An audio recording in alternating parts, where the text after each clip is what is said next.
Guys, welcome back to my YouTube channel. അപ്പോൾ ആദ്യം തന്നെ എല്ലാവരുടെ വീഡിയോയിലേക്ക് സ്വാഗതം. ഞാൻ കുറച്ച് ദിവസം മുമ്പ് ഇൻസ്റ്റാഗ്രാമിൽ ഒരു Q&A സെക്ഷൻ ഇട്ടിട്ടുണ്ടായിരുന്നു. അതിന്റെ ആൻസേഴ്സ് ഞാൻ വീഡിയോ ആയിട്ട് യൂട്യൂബിൽ ഇടാനാണ് പറഞ്ഞിട്ടുണ്ടായിരുന്നത്. അപ്പോൾ അതിൽ കുറേ ക്വസ്റ്റ്യൻസ് വന്നിട്ടുണ്ട്. അതിൽ കുറച്ച് ക്വസ്റ്റ്യൻസ് ഞാൻ സെലക്ട് ചെയ്ത് ഒരു ഓർഡറാക്കി വെച്ചിട്ടുണ്ട്. അപ്പോൾ ഒത്തിരി ലാഗൊന്നും അടുപ്പിക്കാതെ അതിന് ആൻസേഴ്സ് പറഞ്ഞ് കുറച്ച് ക്ലാരിഫിക്കേഷൻസും തരാനുണ്ടായിരുന്നു. അതും തന്നിട്ടാണ് ഈ ഒരു വീഡിയോ ചെയ്യാൻ ഉദ്ദേശിക്കുന്നത്. ആൻഡ് ലാഗൊന്നും അടുപ്പിക്കാൻ നമുക്ക് ക്വസ്റ്റ്യൻസിലോട്ട് തന്നെ പോകാം. ആൻഡ് ഫസ്റ്റ് ക്വസ്റ്റ്യൻ കുറേ പേര് ചോദിച്ചിട്ടുണ്ടായിരുന്നു. ഞാൻ എങ്ങനെയാണ് ഈ ഒരു ഫീൽഡിലേക്ക് വന്ന് ചോദിച്ചിട്ടുണ്ടായിരുന്നു. അത് ഞാൻ ആദ്യം പറയാം. ഞാൻ കോളേജിൽ പഠിക്കുന്ന സമയത്ത് സെന്റ് പീറ്റേഴ്സ് കോളേജിലാണ് പഠിച്ചത്, കോളേജിൽ. അവിടെ പഠിക്കുന്ന സമയത്ത് ഇതുപോലെ വെറുതെ ക്ലാസ് കഴിയുമ്പോൾ അല്ലെങ്കിൽ ലഞ്ച് ബ്രേക്കിനൊക്കെ ഫ്രണ്ട്സ് ആയിട്ട് ഇരുന്നിട്ട് ഇങ്ങനെ വീഡിയോ ഒക്കെ ചെയ്യാറുണ്ട് ടിക്ടോക്ക്. അപ്പോൾ അന്നാളാണ് ഞാൻ ഇതുപോലെ ടിക്ടോക്ക് ആദ്യമായിട്ട് കാണുന്നതും എല്ലാം. അപ്പോൾ അവരുടെ കൂടെ ഇങ്ങനെ വീഡിയോ ചെയ്ത് അതൊരു രസമായിരുന്നു, നല്ല രസമായിരുന്നു. അത് കഴിഞ്ഞ് വീട്ടിൽ വന്ന് ഇതുമാതിരി പെട്ടെന്ന് കോളേജിൽ സ്ട്രൈക്കും ഇലക്ഷൻ ബേസ്ഡ് ഫസ്റ്റ് ഇയർ പഠിക്കുന്ന സമയത്ത് ഇലക്ഷനായിട്ട് ഭയങ്കര സ്ട്രൈക്കും അടിയൊക്കെ ആയിട്ട് കുറേ ദിവസം അടുപ്പിച്ച് ഞങ്ങൾക്ക് സ്ട്രൈക്കിന് ലീവ് കിട്ടി. ആ സമയത്ത് ഇതുപോലെ വെറുതെ വീട്ടിൽ നിന്നപ്പം ഇതുപോലെ ടിക്ടോക്ക് എടുത്തിട്ട് നമ്മുടെ മായാനദിയിലെ പാട്ടുണ്ടല്ലോ, മേളിൽ നിന്ന് മേളിലേക്ക്, ആ ഒരു പാട്ടിന്റെ ഒരു BGM വെറുതെ ചുമ്മാ ഇങ്ങനെ ഇരുന്നിട്ട് കണ്ണിന് ഇങ്ങനെ വെള്ളം വന്നിങ്ങനെ നോക്കുക. ആ വീഡിയോ എൻ്റെ ഇല്ല, പക്ഷെ അതെനിക്ക് ഓർമ്മയുണ്ട്. അത് ഓർമ്മയ്ക്ക് ചിരി വരെ എന്ത് കണ്ടിട്ട് ആൾക്കാർ അത് ലൈക്ക് ചെയ്ത് നോക്കിയിട്ട്. ആൻഡ് ആ ഒരു വീഡിയോ ആണ് എൻ്റെ ആദ്യമായിട്ട് വൈറലായത്, ഫസ്റ്റ് വീഡിയോ തന്നെ വൈറലായി, ടു ബി ഓണസ്റ്റ്. അപ്പോൾ എന്താ പറയുക, ഒരു ടിക്ടോക്കും അല്ലെങ്കിൽ ഒരു അക്കൗണ്ട്, ഇൻസ്റ്റാഗ്രാം അക്കൗണ്ട് നല്ലതൊക്കെ പൊക്കിയെടുക്കാൻ ഒത്തിരി കഷ്ടപ്പെടുന്ന ഒത്തിരി ടാലന്റ് ആയിട്ടുള്ള ഒരുപാട് പേരുണ്ട്. ആ ഒരു സ്ട്രഗിൾ ടു ബി ഓണസ്റ്റ് എനിക്ക് വന്നിട്ടില്ല കേട്ടോ. കാരണം എൻ്റെ ആ ഒരു ഫസ്റ്റ് വീഡിയോ തന്നെ എനിക്ക് റീച്ച് ആയതുകൊണ്ട് എൻ്റെ അക്കൗണ്ട് റീച്ച് ആവാൻ വലിയ ബുദ്ധിമുട്ടുണ്ടായിരുന്നില്ല. ടിക്ടോക്ക് ഒക്കെ അടിച്ചടിച്ച് പെട്ടെന്നായിരുന്നു എൻ്റെ എല്ലാം ഫോളോവേഴ്സ് കയറുന്നതും ലൈക്ക് കയറുന്നൊക്കെ പെട്ടെന്ന് പെട്ടെന്നായിരുന്നു. പിന്നെ വൈറലായ വീഡിയോ എന്ന് പറയുന്നത് എൻ്റെ അമ്മ പോസ്റ്റ്യൂമൺ ആയിരുന്നു. അപ്പോൾ അമ്മയുടെ ഇപ്പോൾ റിട്ടയർ ആയ അമ്മയുടെ യൂണിഫോം എടുത്തിട്ട് ഞാൻ സുന്ദരേവ എന്ന് പറഞ്ഞ പാട്ടില്ലേ, അതിൻ്റെ ഒരു വീഡിയോ ചെയ്തിട്ടുണ്ടായിരുന്നു. അതും ഇതുപോലെ ഒരുപാട് റെക്കഗ്നീഷൻ കിട്ടിയൊരു വീഡിയോ ആയിരുന്നു. അതിൻ്റെ ആക്ട്രസ് എനിക്ക് മെസ്സേജ് അയച്ച് അതിനോട് വൈറ്റ് ചെയ്ത് എനിക്ക് പേഴ്സണലി മെസ്സേജ് പുള്ളിക്കാരത്തി അപ്പം അഭിനയിച്ചുകൊണ്ട് സീരിയലിലേക്കൊക്കെ എന്നെ വിളിച്ചിട്ടുണ്ടായിരുന്നു. അങ്ങനെ ഒത്തിരി പേര് ആ വീഡിയോക്ക് ഡേറ്റ് ചെയ്ത് അന്നാളുടെ ടിക്ടോക്കിൽ മെയിനായിട്ട് നിന്ന് ഓൾമോസ്റ്റ് എല്ലാവരും തന്നെ ആ ഒരു വീഡിയോക്ക് ഡേറ്റ് ചെയ്തിട്ടുണ്ടായിരുന്നു. അപ്പം അങ്ങനെയൊക്കെ കുറേ ആളുകളിലേക്ക് എത്തി. പിന്നെ ഒരു പാഷനൊന്നും ആയിട്ട് തുടങ്ങിയില്ല, വെറുതെ ഒരു നേരം പൊക്കി തുടങ്ങിയതാണ്. പിന്നെ ഏണിങ്സ് ഒക്കെ കിട്ടാൻ തുടങ്ങി കഴിഞ്ഞപ്പോഴേക്ക് കൊള്ളാം എന്നൊരു ഫീൽ വന്ന് ലൈക്ക് ആൾക്കാരൊക്കെ പുറത്തു പോകുമ്പോൾ നമ്മുടെ അടുത്ത് ചോദിക്കുമ്പോഴൊക്കെ ആ ഒരു ഇതായിരുന്നു, ഒരു രസം, അത്രേ ഉള്ളൂ. അപ്പം അങ്ങനെയാണ് ഈ ഒരു ഫീൽഡിലേക്ക് വരുന്നത്. പിന്നെ ചോദിച്ചിട്ടുള്ള എൻ്റെ ഏജ് ചോദിച്ചിട്ടുണ്ട്, എത്രാമത്തെ വയസ്സിൽ എൻ്റെ കല്യാണം കഴിഞ്ഞ് ചോദിച്ചിട്ടുണ്ട്, ഞാൻ എൻ്റെ ക്വാളിഫിക്കേഷൻ എന്താണെന്ന് ചോദിച്ചിട്ടുള്ളത്. ഏജ് ഇപ്പം 25 വയസ്സ്, ജൂൺ ആകുമ്പോഴേക്ക് 26 ആവും വയസ്സൊക്കെ ആയി. ആൻഡ് കല്യാണം കഴിഞ്ഞിട്ട് 23-ാമത്തെ വയസ്സിലായിരുന്നു. കല്യാണം കഴിഞ്ഞിട്ട് 2 വർഷമായി. സ്റ്റഡീസ് എന്ന് പറഞ്ഞാൽ ക്വാളിഫിക്കേഷൻ എന്ന് പറഞ്ഞാൽ ഞാൻ ഡിഗ്രി കഴിഞ്ഞ് BSc മാത്സ് ആയിരുന്നു, അത് പാസ് ഔട്ടാണ്. പിന്നെ ഒരു കോഴ്സ് ചെയ്തിട്ടുണ്ടായിരുന്നു, എൻ്റെ എക്സാം ഇനി നെക്സ്റ്റ് മന്തിലേക്ക് ആവുള്ളൂ, അത് കഴിയണം. പിന്നത്തെ ഒരു ചോദ്യം എന്ന് പറയുന്നത് എൻ്റെ ഇൻസ്റ്റാഗ്രാമിലെ ഏണിങ്സ് എത്രയാണെന്ന് കുറേ പേര് ചോദിച്ചിട്ടുണ്ടായിരുന്നു. എൻ്റെ ഫസ്റ്റ് ഏണിംഗ് എന്ന് പറയുന്നത് ഷെയർ ചാറ്റ് എന്ന് പറഞ്ഞ ആപ്പിന്നായിരുന്നു കേട്ടോ. ഞാൻ ഇതും കോളേജിൽ പഠിക്കുന്ന സമയത്ത് തന്നെയാണ്. അന്നാളിൽ ഈ ഷെയർ ചാറ്റിൽ വീക്ക്ലി റാങ്കിങ് അനുസരിച്ച് ലൈക്ക് വീഡിയോസിൻ്റെ ലൈക്കും വ്യൂസും കമൻസും എന്തോ കാൽക്കുലേറ്റ് ചെയ്തിട്ട് ഞാൻ മറന്നുപോയി, റാങ്കിങ് ഇതിൻ്റെ എല്ലാം റാങ്കിങ് അനുസരിച്ചിട്ട് ഓരോ റാങ്കിനും ഇന്ന എമൗണ്ട് വെച്ചിട്ട് നമുക്കൊരു എമൗണ്ട് കിട്ടാറുണ്ടായിരുന്നു. അതാണ് എൻ്റെ ഫസ്റ്റ് ഒരു ഇൻകം എന്ന് പറഞ്ഞാൽ ഷെയർ ചാറ്റിൽ നിന്ന് എനിക്ക് വീക്ക്ലി 6,000 ഒക്കെ വെച്ചിട്ട് എനിക്ക് കിട്ടാറുണ്ടായിരുന്നു. അതൊക്കെയാണ് എൻ്റെ ഫസ്റ്റ് ഏണിങ്സ് എന്ന് പറയുന്നത്. പിന്നെ ഇതുപോലെ ടിക്ടോക്കിൽ നിന്ന് എനിക്ക് ഏണിങ്സ് ഒന്നും ഉണ്ടായിരുന്നില്ല. ആകെ ഉണ്ടായിരുന്നത് ഏതോ ഒരു പ്രൊമോഷൻ, ഇടയ്ക്ക് എന്തോ ഒരു പ്രൊമോഷൻ വന്ന അങ്ങനെ 1-2 ഇതെനിക്കുണ്ടായിരുന്നു. ടിക്ടോക്കിൽ നിന്ന് എനിക്ക് അങ്ങനെ ഏണിങ്സ് ഒന്നും ഉണ്ടായിരുന്നില്ല. ഷെയർ ചാറ്റിൽ നിന്നായിരുന്നു എൻ്റെ ഫസ്റ്റ് എമൗണ്ട് ഓഫ് ഏണിംഗ് എന്ന് പറയുന്നത്. പിന്നെ ഇതുമാതിരി പെട്ടെന്നാണ് ടിക്ടോക്ക് ബാനായി പോയത്. ലൈക്ക് ഞാൻ 1 മില്യൺ അടിക്കാൻ വേണ്ടി ഇങ്ങനെ നിൽക്കുമ്പോഴാണ് 954K ഫോളോവേഴ്സ് എനിക്ക് ആയപ്പോഴാണ് ഈ ടിക്ടോക്ക് ബാനായത് സമയത്ത് ഇന്ന് എല്ലാവരും ഭയങ്കര കളിക്കുന്നു, എന്ത് ചെയ്യും എന്നൊക്കെ പറഞ്ഞിട്ട് കോളേജിലൊക്കെ ഭയങ്കര കളിയാക്കലായിരുന്നു. ബട്ട് സ്റ്റിൽ എനിക്ക് ആ ഒരു ടിക്ടോക്ക് ബാനായാലും എനിക്കൊരു വിഷമമുണ്ടല്ലോ. പക്ഷെ ആ 1 മില്യൺ അടിക്കാൻ പറ്റാത്തതിൽ എനിക്ക് നല്ല സങ്കടമാണ്. ബിക്കോസ് എല്ലാവരുടെയും ഒരു ആഗ്രഹമല്ലേ 1 മില്യൺ, 500K, 1 മില്യൺ അങ്ങനെ ഒരു ഇതുണ്ടല്ലോ. അത് കഴിഞ്ഞിട്ട് എനിക്ക് ആ 1 മില്യൺ ഒരു 50K കുറവ്, അത് എനിക്കൊരു സങ്കടമാണ്. അങ്ങനെ ഈ ഒരു ടിക്ടോക്ക് എന്ന് പറഞ്ഞ പ്ലാറ്റ്ഫോം ബാനായി കഴിഞ്ഞപ്പോഴാണ് പെട്ടെന്ന് ഇൻസ്റ്റാഗ്രാം യൂസ് ചെയ്യണം. ലൈക്ക് കോളേജിൽ വെറുതെ ഫ്രണ്ട്സിൻ്റെ കൂടെ ഫോട്ടോ ഒക്കെ ഇടും, അങ്ങനത്തെ ഒരു സ്റ്റോറി ഒക്കെ ഇടും, അങ്ങനത്തെ ഒരു ഇതിൽ യൂസ് ചെയ്യാറുണ്ടായിരുന്നു. പക്ഷേ ടിക്ടോക്ക് ബാനായി കഴിഞ്ഞപ്പോഴേക്ക് പിന്നെ റീൽസ് ഓപ്ഷൻ വന്ന് നമ്മുടെ റീൽസ് ഒക്കെ ഇടാൻ തുടങ്ങി. അങ്ങനെ ഇൻസ്റ്റാഗ്രാം ഇതുപോലെ പെട്ടെന്ന് റീച്ച് ആവാൻ തുടങ്ങി, കുഴപ്പമൊന്നുമില്ലാതെ പോയി. പിന്നെ നമുക്ക് കൊളാബ്സും പ്രൊമോഷൻസ് വരാൻ തുടങ്ങി. പിന്നെ ഇൻസ്റ്റാഗ്രാമിൻ്റെ തന്നെ ഓരോ പ്രോഗ്രാംസിൽ ആഡാവാൻ തുടങ്ങി, മ്യൂസിക് പ്രൊമോഷൻസ് വരാൻ തുടങ്ങി. അങ്ങനെ നമുക്കൊരു ഏണിങ്സ് വന്നു തുടങ്ങി. പിന്നെ ഈ ഒരു സോഷ്യൽ മീഡിയയിൽ ഇരുന്ന ഏണിങ്സ് എത്രയാണെന്ന് ചോദിച്ചാൽ അത് കറക്റ്റ് നമുക്ക് പറയാൻ പറ്റില്ല. കാരണം ഈ ഒരു മാസം ചിലപ്പോൾ എനിക്ക് 5 പ്രൊമോഷൻ വഴിയാണ് ആക്ച്വലി നമുക്ക് ഏണിങ്സ് കിട്ടുന്നത്. ഈ ഒരു മാസം എനിക്ക് 5 ഉണ്ടെങ്കിൽ ചിലപ്പോൾ അടുത്ത മാസം എനിക്ക് 2 ഉണ്ടാവുള്ളൂ. അത് കഴിഞ്ഞിട്ടുള്ള മാസം ചിലപ്പോൾ എനിക്ക് ഒന്നും ഉണ്ടാവില്ല. അപ്പോൾ അതനുസരിച്ച് പ്രിസൈസ് എമൗണ്ട് നമുക്ക് ഒരിക്കലും പറയാൻ പറ്റില്ല. അത് നമ്മുടെ അക്കൗണ്ടിന്റെ റീച്ചും നമ്മുടെ ആ ഒരു പ്രൊമോഷൻ കിട്ടുന്ന എമൗണ്ടും അതനുസരിച്ചിട്ടിരിക്കും. അതുകൊണ്ടൊരു കറക്റ്റ് എമൗണ്ട് നമുക്ക് പറയാൻ പറ്റില്ല. But still it's okay. പിന്നെ ഒരു Q&A സെക്ഷനിൽ ഗേൾസിനൊക്കെ ഒരൊറ്റ കാര്യം അറിഞ്ഞാൽ മതി, സ്കിൻ കെയർ റൂട്ടീൻ എന്താ, ഹെയർ കെയർ റൂട്ടീൻ എന്താണെന്നുള്ളത്. ടു ബി ഓണസ്റ്റ് ഞാൻ അങ്ങനെ സ്കിൻ കെയർ റൂട്ടീൻ ആയിട്ട് ചെയ്യുന്ന ഒരാളല്ല. ബിക്കോസ് എനിക്ക് എൻ്റെ സ്കിൻ ഇഷ്ടമാണ്, സ്കിൻ ടോൺ ഇഷ്ടമാണ്, എൻ്റെ കളറും എനിക്ക് ഇഷ്ടമാണ്. അതുകൊണ്ട് എൻ്റെ അടുത്ത് ഒത്തിരി പേരൊക്കെ തന്നെ വീഡിയോയിൽ എന്താ ഫിൽറ്റർ ഇടാത്തത്. ഞാൻ പണ്ട് ടിക്ടോക്ക് ചെയ്യുന്ന കാലം തൊട്ട് ഇപ്പോൾ വരെ ഞാൻ എൻ്റെ വീഡിയോസിൽ ഫിൽറ്റർ ഇടാറില്ല. ഞാൻ ആ നോർമൽ ക്യാമിൽ എങ്ങനെയാണോ അങ്ങനെ തന്നെയാണ് വീഡിയോ ചെയ്യാറുള്ളത്. അല്ലെങ്കിൽ ലൈക്ക് വെയിലത്ത് പോയി നിൽക്കും, അത്രയൊക്കെ ഞാൻ ചെയ്യാറുള്ളൂ. ഫിൽറ്റർ ഇടണമെന്ന് എനിക്ക് ഒരു ഫീലിംഗ്, ബിക്കോസ് എനിക്ക് ഈ കളർ എനിക്ക് ഇഷ്ടമാണ്. ഞാൻ കംപ്ലീറ്റ്ലി സാറ്റിസ്ഫൈഡ് ആണ്. പിന്നെ വെളുക്കാൻ വേണ്ടിയാണ് ചെയ്യാറില്ല, പക്ഷേ സ്കിന്നിന് മാറ്റം വരാൻ വേണ്ടി ഞാൻ എപ്പോഴും ചെയ്യാറൊന്നുമില്ല. ഭയങ്കര മടിയുള്ള ഒരാളാണ് ഞാൻ. പക്ഷേ ചില സമയത്ത് എനിക്കൊരു ഇത് വരും. ആ സമയത്ത് ഞാൻ ചെയ്യുന്ന കുറച്ച് ടിപ്സ്, എനിക്കറിയാവുന്ന റിസൾട്ട് കിട്ടിയിട്ടുള്ള കുറച്ച് ടിപ്സ് ഞാൻ പറയാം. ലൈക്ക് രാവിലെ വെറും വയറ്റിൽ നല്ലപോലെ വെള്ളം കുടിക്കാം. അത് ഒരു അടിപൊളി ടിപ്പാണ്. പിന്നെ നമ്മൾ സ്കിൻ കെയർ ചെയ്യുമ്പം ആദ്യം ശ്രദ്ധിക്കേണ്ട ഒരു കാര്യമുണ്ട്. ഞാൻ ചെയ്തുകൊണ്ടിരുന്നൊരു തെറ്റാണ്. ബിക്കോസ് ഞാൻ ചെയ്യുന്നത്, ഒരു സാധനം ഞാൻ ഉപയോഗിച്ച് കഴിഞ്ഞാൽ 2 ദിവസം ഞാൻ ഉപയോഗിക്കും, എന്നിട്ട് ഞാൻ ഈ സാധനം കൊള്ളില്ലെന്ന് പറഞ്ഞ് ഞാൻ കൊണ്ട് കളയും. ലൈക്ക് എനിക്കൊരു ചേഞ്ച് ഇല്ലെന്ന് പറഞ്ഞ് ഞാൻ അത് കളയും. അങ്ങനെ ചെയ്യുന്നവരാണ് നിങ്ങളെങ്കിൽ അത് ഭയങ്കര മണ്ടത്തരാണ്. കാരണം ഒരു സാധനം നമ്മുടെ സ്കിന്നിലോട്ട് അബ്സർവ് ആവാൻ ഒരു ടൈം എടുക്കും. അതിന് ഒരു അഡാപ്റ്റ് ചെയ്യാൻ വേണ്ടിയിട്ട് അഡാപ്റ്റബിലിറ്റി ഉണ്ടാവില്ല, അതിനൊരു ടൈം എടുക്കും.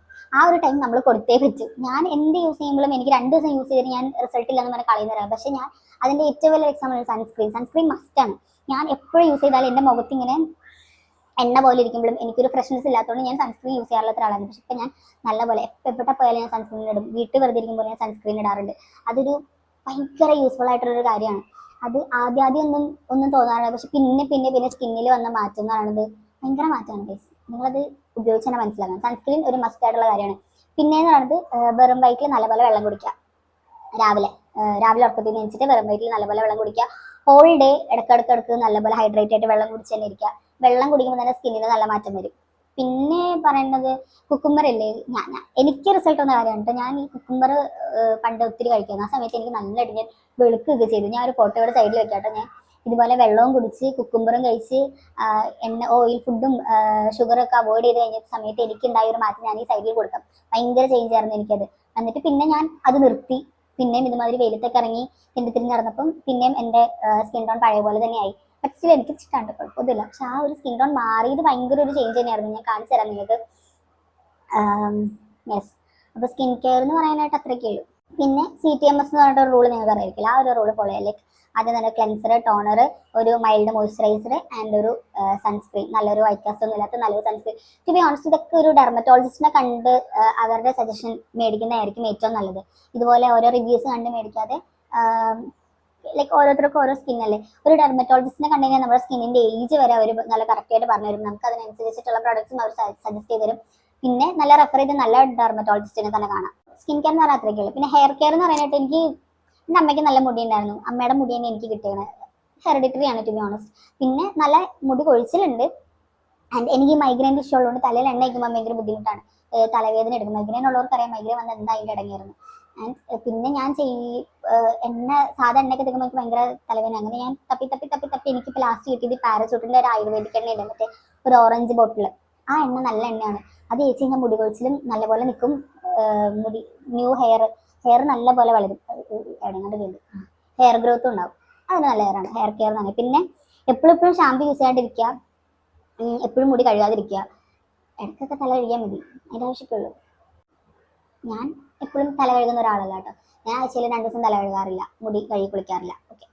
പിന്നെ എല്ലാവർക്കും അറിയേണ്ട ഏറ്റവും വലിയൊരു ചോദ്യം എന്ന് പറയുന്നത് എൻ്റെ പേരെന്തിനാ ഞാൻ മാറ്റി എന്നുള്ളതാണ്. എന്തിന് ഞാൻ മാരേജിന് വേണ്ടിയിട്ട് എൻ്റെ പേര് മാറ്റി, അതുല്യ എന്നൊരു പേര് എന്തിന് ഞാൻ ആലിയ എന്നാക്കി ഒരുപാട് പേര് ചോദിച്ചിട്ടുണ്ടായിരുന്നു.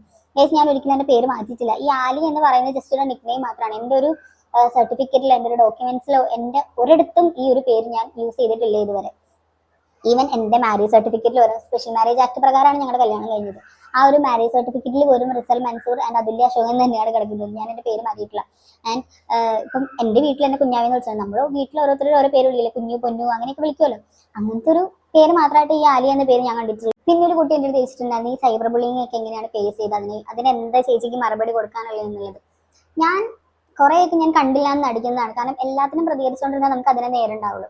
സോ നമുക്ക് കണ്ടില്ല എന്ന് നടിക്കാൻ പറ്റുന്ന ഓൾമോസ്റ്റ് കാര്യങ്ങളൊക്കെ നമ്മൾ കണ്ടില്ല തന്നെ നടിക്കുക. അല്ലാതെ എന്ത് ചെയ്യാനാ?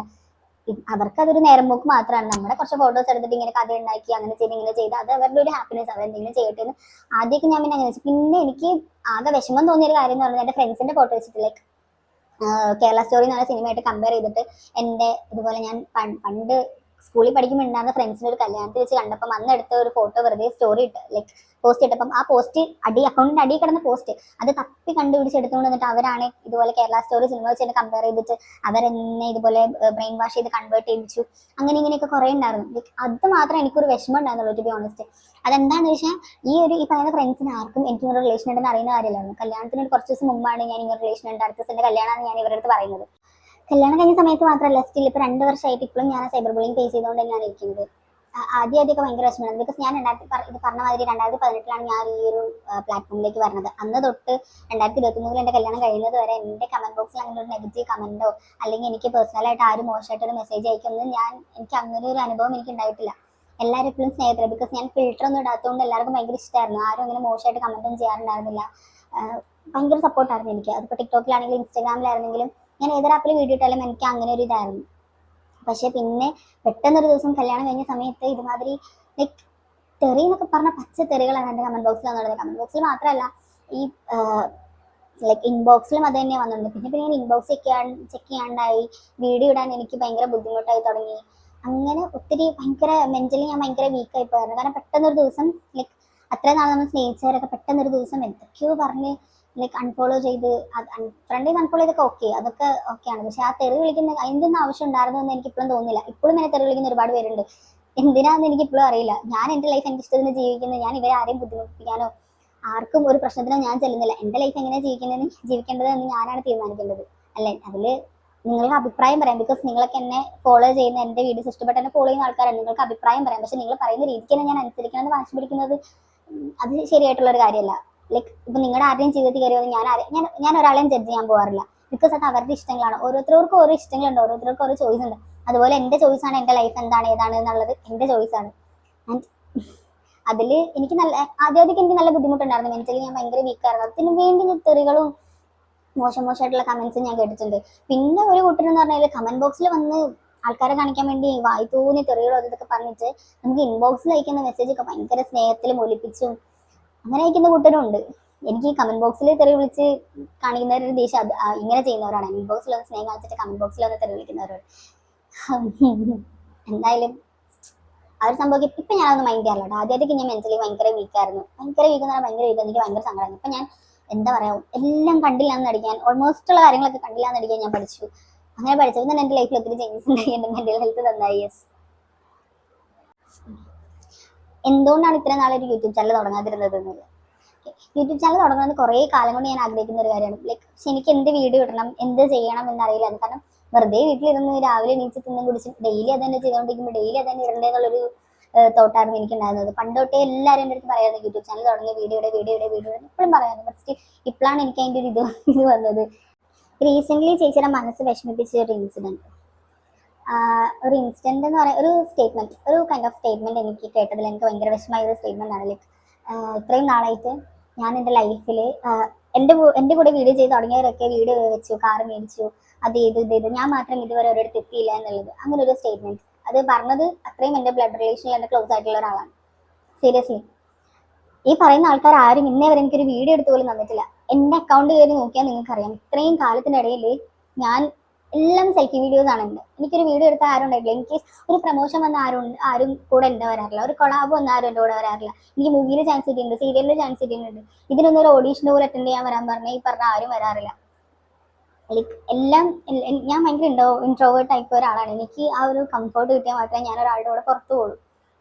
അങ്ങനെ എനിക്ക് 2 ഫ്രണ്ട്സ് ഉണ്ടായിരുന്നു. അവരുടെ കൂടെ ആയിരുന്നു ഞാൻ എന്തെങ്കിലും ഒരു കാര്യത്തിന് വല്ലപ്പോഴും പോയിക്കൊണ്ടിരുന്നത്. ബട്ട് അങ്ങനെ പോകുന്നത് പോലും ഈ പറയുന്ന ആൾക്കാർക്ക് ഇഷ്ടമല്ലായിരുന്നു. തിരിച്ച് പൈസ ആയിട്ട് വരുന്ന ആ ഒരു സന്തോഷമുണ്ട്. കുറച്ച് കഴിയുമ്പോൾ ആ സന്തോഷം മാറും. അങ്ങനെ ഒരു ഇതുവരെ എന്നെ സപ്പോർട്ട് ചെയ്തിട്ടില്ല, ഒരു വീഡിയോ പോലും എടുത്ത് തന്നിട്ടില്ല. അങ്ങനെയുള്ള ആൾക്കാർക്ക് എന്ത് അർഹതയുണ്ട് ആ ഒരു സ്റ്റേറ്റ്മെന്റ് പറയാമെന്ന് ഞാൻ എൻ്റെ മനസ്സിനെ ഭയങ്കര വിഷമിപ്പിച്ചിട്ടുള്ള ഒരു കാര്യമാണിത്. ലൈക്ക് ഒരു സപ്പോർട്ടും ചെയ്യാണ്ട് ക്രിറ്റിസിസം മാത്രം ചെയ്യാൻ കുറച്ച് ആൾക്കാർക്ക് പറ്റും. എനിക്കൊരു പ്രൊമോഷൻ കോൾ വന്നു കഴിഞ്ഞാൽ അല്ലെങ്കിൽ ഒരു വീഡിയോയുടെ കോൾ വന്നു കഴിഞ്ഞാൽ ഞാൻ ഫസ്റ്റ് അവരോട് ചോദിക്കുന്നത് വേറെ ആരെങ്കിലും ക്യാമ്പയിനിൽ ഉണ്ടോ എന്നുള്ളതാണ്. ലൈക്ക് എനിക്ക് പരിചയമുള്ള ആരെങ്കിലും ഉണ്ടെങ്കിൽ അവരുടെ കൂടെ പോലെ ലൈക്ക് അവരുടെ കൂടെ ഇവിടെ നിന്ന് എനിക്ക് ഒറ്റയ്ക്ക് പോവാം. ഞാൻ ഊബർ വിളിച്ചായാലും ഞാൻ പോകും, ബസ് കയറി പോവാം, അതൊക്കെ ഓക്കെ. പക്ഷെ അവിടെ ചെന്ന് കഴിയുമ്പോൾ ഒരു പരിചയമില്ലാത്ത സ്ഥലത്ത് കുറെ ആൾക്കാരുടെ ഇടയിൽ എന്ത് വിശ്വസിച്ച് പോകുമ്പോൾ എനിക്ക് ഭയങ്കര പേടിയാണ് അക്കാര്യത്തിൽ. അപ്പൊ അതുകൊണ്ട് പോവാണ്ട് അപ്പൊ ഞാൻ ഒരു പ്രൊമോഷൻ വന്നാൽ ഫസ്റ്റ് ഞാൻ ചോദിക്കാം ആരെങ്കിലും ഉണ്ടോ എന്നുള്ളത്. അപ്പൊ എനിക്ക് പരിചയമുള്ള ആരെങ്കിലും ഉണ്ടെങ്കിൽ ഞാൻ അതിന് പോകില്ല. ആ ഒരു പ്രൊമോഷൻ അങ്ങനെ എൻ്റെ കയ്യിൽ നിന്ന് എന്തോരം ഓപ്പർച്യൂണിറ്റീസാണ് പോയിരിക്കുന്നതെന്ന് എനിക്ക് തന്നെ അറിയാൻ പാടില്ല.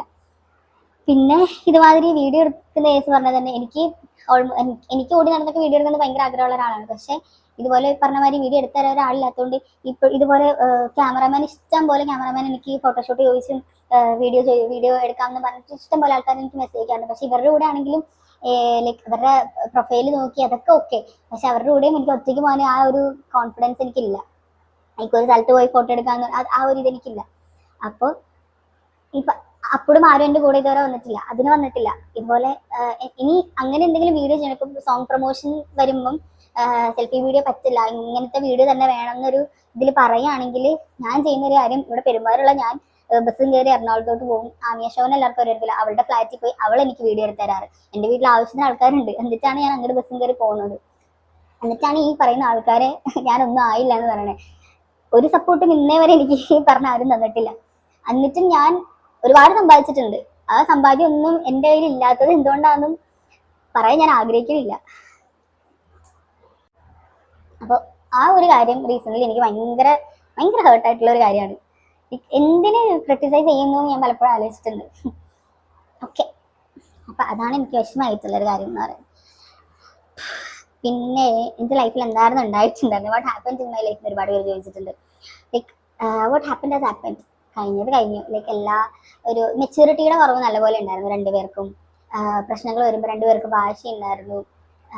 അതല്ലാതെ വേറെ കുറേ പ്രശ്നങ്ങളുണ്ടായിരുന്നു, എല്ലാം ഉണ്ടായിരുന്നു. ബട്ട് സ്റ്റിൽ പിരിയാന്ന് തീരുമാനിച്ച് മാറിപ്പോയെങ്കിലും ആ സെപ്പറേറ്റ് ആയി നിന്ന ആ ഒരു വർഷത്തിൽ ലൈക്ക് എൻ്റെ ഞാൻ ചേഞ്ച് ചെയ്യേണ്ട കാര്യങ്ങൾ ഞാൻ ചേഞ്ച് ചെയ്തു, പുള്ളിക്ക് ചേഞ്ച് ചെയ്യേണ്ട കാര്യങ്ങൾ പുള്ളിയും ചേഞ്ച് ചെയ്തു. And yes, we are together again. അത്രയേ ഉള്ളൂ. എന്താ പറയുക, അതിനി കഴിഞ്ഞു പോയ കാര്യങ്ങൾ നമ്മൾ കുത്തിപ്പോ കിട്ടുന്ന കാര്യമില്ല, കഴിഞ്ഞത്രേ ഉള്ളൂ. ഓക്കെ, ഇയാൾ ഒരിക്കലും ഡിപ്രഷനാന്ന് പറഞ്ഞിട്ട് സ്റ്റാറ്റസ് ഇട്ടിട്ടുണ്ടായിരുന്നില്ലേ, അപ്പൊ ആ ഡിപ്രഷനിൽ എങ്ങനെയാണ് ഓവർകം ചെയ്തതെന്ന് ചോദ്യം ഉണ്ടായിരുന്നു. അപ്പൊ അതില് ആ ഡിപ്രഷനിൽ ഓവർകം ചെയ്തെന്ന് പറയാനായിട്ട് ഞാൻ അത്രയും കാലം എൻ്റെ ചുറ്റുള്ളവർക്കാണ് പ്രയോറിറ്റി കൊടുത്തത്. ഞാൻ ലൈഫിൽ എനിക്ക് നോ പറയാൻ ഭയങ്കര ബുദ്ധിമുട്ടായിരുന്നു. എനിക്ക് ഇഷ്ടമുള്ള ആൾക്കാരുടെ അടുത്ത് നോ എന്നൊരു കാര്യം പറയാൻ എനിക്ക് ഭയങ്കര ബുദ്ധിമുട്ടായിരുന്നു. കാരണം ഞാൻ എൻ്റെ മെന്റൽ ഹെൽത്തിനേക്കാളും കൂടുതൽ ഞാൻ അപ്പുറം നിൽക്കുന്ന ആൾക്ക് പ്രയോറിറ്റി കൊടുത്ത് അങ്ങനെയായിരുന്നു എൻ്റെ ഒരു വേ ഓഫ് ജേർണി എന്ന് പറയുന്നത്. ഇപ്പം ഞാൻ ചെയ്യുന്നത്, ഞാൻ എൻ്റെ മെന്റൽ ഹെൽത്തിനാണ് ഞാൻ പ്രയോറിറ്റി കൊടുക്കാറ്. ഞാൻ ഏറ്റവും കൂടുതൽ പ്രയോറിറ്റി കൊടുക്കുന്നത് എനിക്ക് തന്നെയാണ്. ഞാൻ എൻ്റെ ചുറ്റുള്ളവരുടെ സന്തോഷത്തേക്കാൾ ഇപ്പം ഞാൻ എൻ്റെ സന്തോഷം, കാരണം എല്ലാവരെയും ബോധിപ്പിച്ച് നമുക്ക് ജീവിക്കാൻ പറ്റില്ല. അറ്റ്ലീസ്റ്റ് നമ്മുടെ ലൈഫിൽ നാളെ തിരിഞ്ഞു നോക്കുമ്പം കുറച്ചെങ്കിലും നമ്മൾ ജീവിച്ചു എന്ന് നമുക്ക് തോന്നണം. അങ്ങനെ ഒരു ഇതിലാണ് ഇപ്പം ഞാൻ എൻ്റെ ലൈഫിൽ മൂവ് ചെയ്തുകൊണ്ടിരിക്കുന്നത്. ആൻഡ് ഇപ്പം എനിക്ക് അതിൻ്റെതായ ഒരു ഹാപ്പിനെസ് എനിക്ക് എൻ്റെ ലൈഫിലുണ്ട്. ബെസ്റ്റ് ഫ്രണ്ട്സ് ആരൊക്കെയാണ്, അവരെ കുറിച്ച് 2 വാക്ക് പറയാമോ? ബെസ്റ്റ് ഫ്രണ്ട്സ് എന്ന് പറയാൻ വേണ്ടിയിട്ട് എനിക്ക് അങ്ങനെ എന്താ പറയുക, എനിക്കിപ്പോൾ എൻ്റെ ലൈഫിൽ ആരെയും വിശ്വാസമില്ല. ആരെയും എന്ന് പറഞ്ഞാൽ ആരെയും, നോട്ട് ഈവൻ എനിക്കിപ്പോൾ ഈ ലോകത്ത് വിശ്വാസമുള്ള ഒരേ ഒരാൾ ഞാൻ മാത്രമാണ്. വേറെ ഒരാളെയും എനിക്കിപ്പോൾ വിശ്വാസമില്ല. എനിക്ക് വിശ്വസിച്ച് എൻ്റെ കാര്യം പറയാൻ എനിക്ക് പറ്റുന്ന ഒരേ ഒരാൾ ഞാൻ മാത്രമാണ്. അതുകൊണ്ട് എൻ്റെ ഒരു പ്രശ്നം ഇപ്പം ഞാൻ ആരോടും എൻ്റെ ഒരു കാര്യം ഷെയർ ചെയ്യാറില്ല. ലൈക്ക് ഞാൻ ഭയങ്കര എന്നിലേക്ക് തന്നെ ഞാൻ ഭയങ്കര ഒതുങ്ങിപ്പോയി. ആൻഡ് അതെനിക്കിപ്പോൾ ഭയങ്കര ഇഷ്ടമാണ് കേട്ടോ. ബട്ട് സ്റ്റിൽ എനിക്കൊരു പ്രശ്നം വന്നു കഴിഞ്ഞാൽ, എനിക്കൊരു വിഷമം ഉണ്ടായി കഴിഞ്ഞാൽ എനിക്ക് കോൾ ചെയ്യാൻ എൻ്റെ സ്പീഡ് ഡയലിലുള്ള ഒരു 1 2 3 4 5 5 പേരുണ്ട്. ഈ 5 പേരും ഞാൻ വിളിച്ചാൽ എടുക്കാതെയും ഇരിക്കില്ല. ലൈക്ക് എനിക്കൊരു വിഷമം വന്നാൽ എനിക്ക് ആ ഒരു ഇമോഷണൽ സപ്പോർട്ട് എനിക്ക് തരും എന്ന് എനിക്ക് ഉറപ്പുള്ള 5 പേരാണ് എൻ്റെ. ഞാൻ അതിൽ 3 പേര് എനിക്ക് റീസെൻ്റ് ആയിട്ട് കിട്ടിയ എൻ്റെ ഫ്രണ്ട്സാണ്. ഞാൻ ഒരു കോഴ്സ് ചെയ്യുന്നത് പറഞ്ഞില്ല, ആ ഒരു കോഴ്സിൻ്റെ ഭാഗമായിട്ട് ഇന്റേൺഷിപ്പിന് പോയപ്പോൾ എനിക്ക് കിട്ടിയ 3 ഫ്രണ്ട്സാണ്, ശാലിനി, റിയാൻ, സീത. ഇവർ 3 പേരും എനിക്കൊരു പ്രശ്നം വന്നു കഴിഞ്ഞാൽ ഫോൺ എടുക്കും എന്നൊരു വിശ്വാസം എനിക്കുണ്ട്. ലൈക്ക് എനിക്കൊരു ഇമോഷണൽ സപ്പോർട്ട് അവർ തരുന്നത് എനിക്ക് ഉറപ്പാണ്. എൻ്റെ കൂടെ അവരുണ്ടാവും എനിക്ക് നല്ല ഉറപ്പാണ്. ആൻഡ് പിന്നെ പറയാനായിട്ട് ഇതുപോലെ +2 എന്നോട് പഠിച്ച ജസീറ എന്ന് പറഞ്ഞൊരു ഫ്രണ്ട് എനിക്കുണ്ട്. അവളും ഇതുപോലെ എനിക്കൊരു പ്രശ്നം വന്നു കഴിഞ്ഞാൽ ഞാൻ ഫോൺ വിളിച്ച് കഴിഞ്ഞാൽ എടുക്കും, എന്തായാലും എടുക്കും, അതെനിക്ക് ഉറപ്പാണ്. അതുപോലെ തന്നെ വേറെ ഒരാളെന്ന് എനിക്ക് അറിയുന്ന ഒരാളാണ് ആമിയ ഷോയുടെ വീഡിയോ ഒക്കെ ചെയ്ത് പണ്ട് എപ്പോഴും ചോദിക്കായിരുന്നു അവളെൻ്റെ സിസ്റ്റർ ആണെന്നുള്ളത്. മറ്റേ ഇനീഷ്യൽ കണ്ടിട്ട് അവളെ സിസ്റ്റർ ആണെന്ന് ചോദിച്ചാൽ സിസ്റ്റർ തന്നെയാണ്, പക്ഷേ ബ്ലഡ് റിലേഷൻ കാര്യങ്ങളൊന്നുമില്ല. ഇതുപോലെ ഞങ്ങൾ തമ്മിലും അങ്ങനെ കോൺടാക്റ്റും കാര്യങ്ങളും എപ്പോഴും വിളിക്കുന്ന അങ്ങനത്തെ ഒരു ഇതൊന്നുമില്ല. പക്ഷേ എനിക്കൊരു പ്രശ്നം വന്നു കഴിഞ്ഞാൽ ഫോൺ എടുത്തിട്ട് എന്താടാ നീ ഇങ്ങ് പോരേ എന്ന് പറയുന്നത് എനിക്ക് ഉറപ്പുള്ള ഒരാളാണ് ആമി എന്ന് പറയുന്നത്. അപ്പോൾ അത്രയൊക്കെ ഉള്ളൂ. ഓൾമോസ്റ്റ് ക്വസ്റ്റ്യൻസിനൊക്കെ ഞാൻ ആൻസർ ചെയ്തിട്ടുണ്ട്. ഇനി എന്തെങ്കിലും നിങ്ങൾക്ക് അറിയണമെന്ന് ആഗ്രഹം ഉണ്ടെങ്കിൽ ജസ്റ്റ് എൻ്റെ ഒരു കമന്റ് ബോക്സിൽ കമന്റ് ചെയ്യുക, ഞാൻ വീഡിയോയിൽ പറയാം, അല്ലെങ്കിൽ ഇതുപോലെ കമന്റിൻ്റെ അടിയിൽ ഞാൻ റിപ്ലൈ ചെയ്ത് തരാം. അപ്പോൾ ഇത്ര നേരം വീഡിയോ വാച്ച് ചെയ്ത എല്ലാവർക്കും താങ്ക് യു സോ മച്ച്. അപ്പോൾ കൂടുതൽ ഇനിയും ഇതുപോലെ സപ്പോർട്ട് ചെയ്യുക. Thank you.